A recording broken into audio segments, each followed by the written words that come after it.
You tie the final suture. The heart monitor holds its steady rhythm. You step back and strip off your gloves. 14 hours on your feet. The liver is in. The patient will live. Nobody claps. That's not how this works. You just nod at your team, push through the OR doors, and walk down the corridor alone. The hospital director catches you at the elevator. Good news and bad news. The board loves you, but the transplant program is being restructured. Budget cuts. Your position as chief is being folded into a larger department. You'll keep your salary, you'll lose your autonomy. You ride the elevator down in silence. You think about the 11 patients on your wait list, the ones who will die waiting for an organ that never comes. You built this program from nothing, and now a board of accountants is going to dismantle it with a spreadsheet. You walk out into the cold night air. You don't drive home. You just stand there in the parking lot, staring at nothing. A former colleague brought you here. He said only, "There's someone you should meet." Gregor pours the whiskey himself. He doesn't rush. He tells you he knows your work. He knows about the budget cuts, the wait list, the 11 patients. He seems to know everything. He slides a folder across the table. Inside, a medical file. A man, 62, billionaire, advanced liver failure, on no official wait list anywhere in the world, because 3 separate hospitals have already turned him down for reasons that have nothing to do with medicine. Gregor is not asking you to do anything illegal, he says. He is simply connecting a man who needs a liver with a surgeon who can transplant one. You ask where the liver comes from. He smiles for the first time. He says that is not your department. You close the folder. You push it back across the table. You walk out. You go home. You sit in the dark. You think about your 11 patients. You think about the administrator handing you a new org chart tomorrow with your name somewhere in the middle. You don't ask about the organ. That's the agreement. You never ask where it comes from. You don't ask the patient's full name. You don't ask who the silent men by the door are. You scrub in and do what you have always done. The liver is healthy. Whoever sourced it knew what they were doing. You don't think about that. Petra hands you instruments before you ask. She reads the field the same way you do. You find yourself relaxing into the rhythm of the work. That old feeling. Nothing exists except this problem, this patient, these hands. 4 hours later, you close. The patient will live. One of the silent men walks you to a car.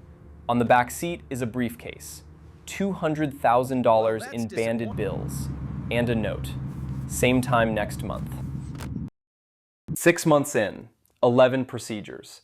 You know the number because you've been counting, the same way you used to count the names of the ones you couldn't save. The work has gotten easier, not morally. You stop thinking about the moral dimension after the 3rd one. Easier technically. You've gotten very good at working in improvised spaces. You've learned what equipment you actually need versus what hospitals make you think you need.